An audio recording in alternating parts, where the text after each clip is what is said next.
औज़ुबिल्लाहिमिनश्शैतानिर्रजीम बिस्मिल्लाहिर्रहमानिर्रहीम। आज हम लेक्चर 4 स्टार्ट करते हैं, सेकेंड ईयर चैप्टर होम्योस्टैसिस, 15वां चैप्टर बायोलॉजी का।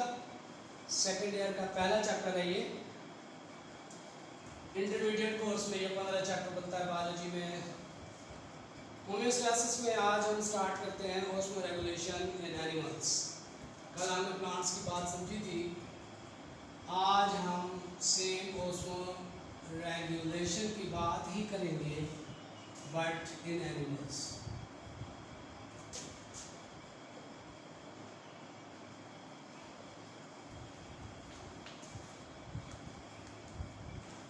बच्चों, मैंने आपको पहले ही बताया था, बल्कि पिछले 2-3 लेक्चर्स में चल रही है बात कि basically osmo regulation the maintenance of salt and water in the body in the cell is called osmoregulation. Osmoregulation में salt and water की मेंटेनेंस होती है। एनिमल्स की आज हम बात करेंगे, कल प्लांट्स की बात हो गई थी। तो बच्चों, ऑस्मोरेगुलेशन के हवाले से हम एनिमल्स को दो अंदाज में देख सकते हैं। सबसे पहले हम बात करेंगे ऑस्मो कन्फॉर्मर्स।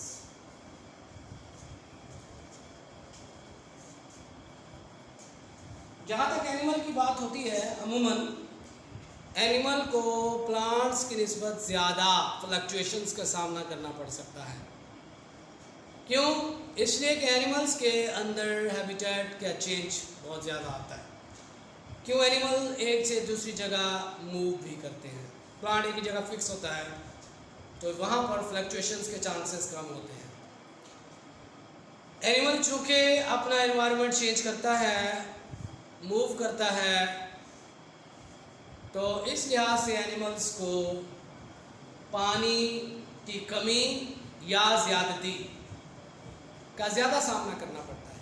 यानी कमी का भी सामना करना पड़ सकता है और फ्लडिंग, पानी की ज़्यादती का भी सामना करना पड़ सकता है। तो इस हवाले से हम बात पहले करेंगे ऑस्मो कन्फॉर्मर्स की। ऑस्मो कन्फॉर्मर्स ऐसे एनिमल्स होते हैं जो ऐसे इन्वायरमेंट में रहते हैं जो कि आइसोटोनिक होता है। क्या मतलब फर्ज किया, ये एनिमल्स बॉडी है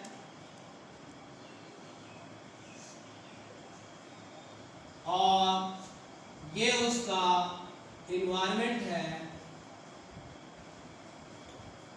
ये उसका इन्वायरमेंट है। यानी इन्वायरमेंट के बाहर और बॉडी के अंदर दोनों सेम पानी और नमकियात की कॉन्सेंट्रेशन रखते हैं। यानी बॉडी के अंदर और बॉडी के बाहर पानी और नमकियात तकरीबन सेम होते हैं। इस लिहाज से ऐसी कंडीशन, ऐसा एनवायरनमेंट आइसोटोनिक कहलाएगा। तो ऐसे एनिमल्स जो कि आइसोटोनिक एनवायरनमेंट में रहते हैं, इन एनिमल्स को पानी और नमकियात को रेगुलेट करने की ज़रूरत नहीं होती। तो ऐसे animals which do not actively adjust their environment, internal environment, body environment, यानी ऐसे एनिमल जो अपने बॉडी के अंदर का सॉल्ट और वाटर के कॉन्सेंट्रेशन का मेंटेनेंस, रेगुलेट करने की ज़रूरत नहीं होती। क्यों नहीं होती? क्योंकि इनकी बॉडी के अंदर और बाहर का माहौल सेम होता है। क्या माहौल? आइसोटोनिक होता है। क्या मतलब? पानी नमकियात का जो कॉन्सेंट्रेशन है वो बाहर और अंदर इक्वल होती है। इसलिए इनको दे डू नॉट रिक्वायर, ये रिक्वायर इनको नहीं है। क्या रिक्वायर नहीं है? रेगुलेट, इनको रेगुलेट करने की जरूरत नहीं है, लिहाजा ऐसे एनिमल्स कहलाते हैं ऑस्मो कन्फॉर्मर्स। मसलन मैरीन मोस्टली मैरीन इनवर्टिब्रेट्स, ज्यादातर मैरीन इनवर्टिब्रेट्स ऑस्मो कन्फॉर्मर्स हैं। Marine invertebrates. हैगफिश, मैरीन में रहने वाली हैगफिश, ये भी तकरीबन आइसोटोनिक इन्वायरमेंट में रहती है, तो ऑलमोस्ट ये भी ऑस्मो कन्फॉर्मर्स में आती है। मोस्टली मैरीन इनवर्टिब्रेट्स इसकी best example. They do not require to regulate to adjust their internal environment. इनको अपने इंटरनल इन्वायरमेंट को एडजस्ट करने की जरूरत नहीं होती, क्योंकि इनका इंटरनल इन्वायरमेंट और एक्सटर्नल इन्वायरमेंट तकरीबन इक्वल होता है कॉन्सेंट्रेशन के हवाले से। तो ये first definition osmo regulation in animals में ऑस्मो कन्फॉर्मर्स की शॉर्ट क्वेश्चन के तौर पे अक्सर आती रहती है बोर्ड में, एग्जाम्पल साथ आपने लिखनी है। तो ऐसे एनिमल्स इनको रेगुलेशन की जरूरत नहीं होती। अगली बात करेंगे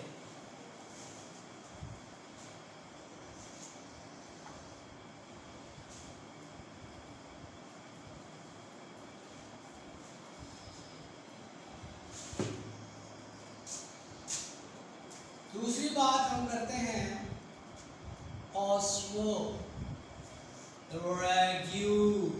रेगुलेटर्स। ऑस्मो रेगुलेटर्स, बात यह है कि अक्सर एनिमल्स जिस इन्वायरमेंट में रहते हैं उस इन्वायरमेंट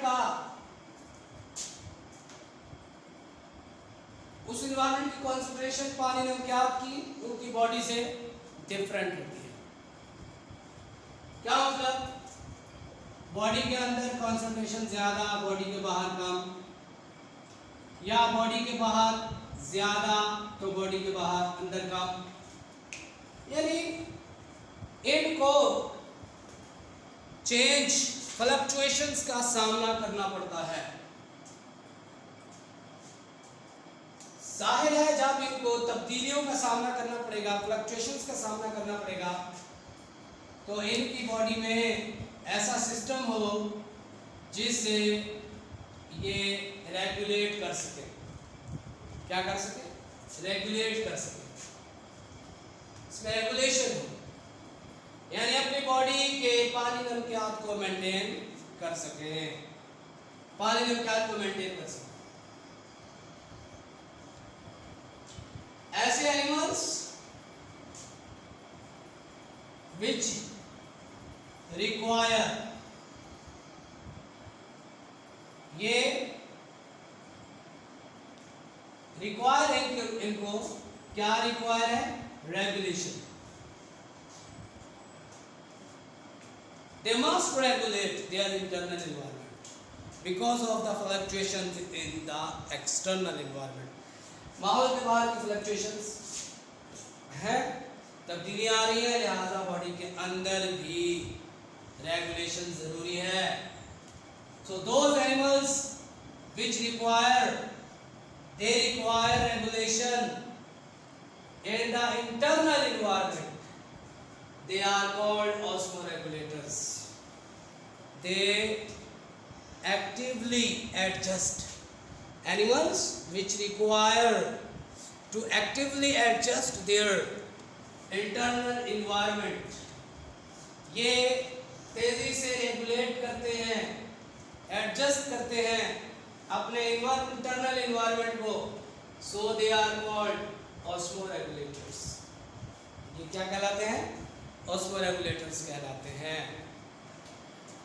तो बच्चों, ऑस्मोरेगुलेटर्स की एग्जांपल में हम बड़ी सिंपली कह सकते हैं मोस्टली वर्टिब्रेट्स, जिसमें हम भी शामिल हैं। ह्यूमन, कैट, डॉग, लायन, बहुत से वर्टिब्रेट्स, मोस्टली वर्टिब्रेट्स, हजारों तादाद है इनकी। तो ये सारे के सारे ऑस्मो रेगुलेटर हैं, यानी ये बॉडी को पानी और नमकियात, बॉडी के अंदर पानी नमकियात को रेगुलेट करते हैं फ्लक्चुएशंस के हवाले से। तो ये दो अप्रोचेस हमने समझनी थी, जिसमें हम ऑस्मो कन्फॉर्मर्स और ऑस्मो रेगुलेटर्स का फर्क पता कर सकते हैं। बोर्ड में ये दो डेफिनेशंस के हवाले से या फर्क के हवाले से आता रहता है। अब हम आगे चलते हैं।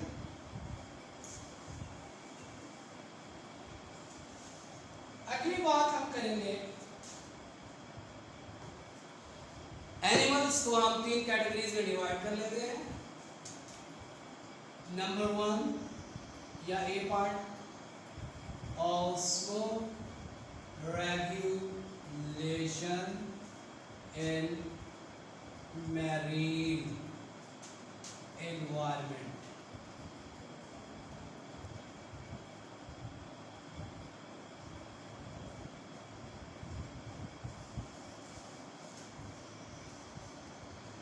ये बच्चों मैरीन एनवायरनमेंट में हम ऑस्मो रेगुलेशंस को समझते हैं। आज मैरीन एनवायरनमेंट ऐसा होता है जहां माहौल हाइपरटोनिक होता है। क्या होता है? हाइपरटोनिक। क्या मतलब? सॉल्ट्स की कॉन्सेंट्रेशन बहुत ज्यादा होती है। सॉल्ट्स की कॉन्सेंट्रेशन बहुत ज्यादा होती है, यानी इस इन्वायरमेंट के अंदर पानी और नमकियात बहुत ज्यादा होते हैं। तो ये ऐसा इन्वायरमेंट होता है। तो बच्चों ऑस्मो रेगुलेशन में, मैरीन इन्वायरमेंट में हाइपरटोनिक सॉल्ट्स की कंसंट्रेशन ज़्यादा होने की वजह से ये माहौल हाइपरटोनिक होता है। और जाहिर सी बात है, इस इन्वायरमेंट में रहने वाले एनिमल्स की बॉडी के अंदर से सॉल्ट्स का एक्सक्रीशन, इखराज भी ज़्यादा होना ज़रूरी है। तो इसके लिए इन एनिमल्स के अंदर कुछ एडॉप्टेशंस पाई जाती हैं। सबसे पहले हम बात करेंगे मैरीन इन वर्टिब्रेट्स की। तो mostly marine invertebrates are osmoconformers. They are osmoconformers mostly invertebrates, जैसे थोड़ी देर पहले बात की मैंने। यानी ये इनकी बॉडी और इन्वायरमेंट दोनों की कॉन्सेंट्रेशन दोनों आइसोटोनिक होते हैं। दूसरी बात हम करते हैं हैग फिश की। अमूमन हैग फिशेस ऑस्मो कन्फॉर्मर होती है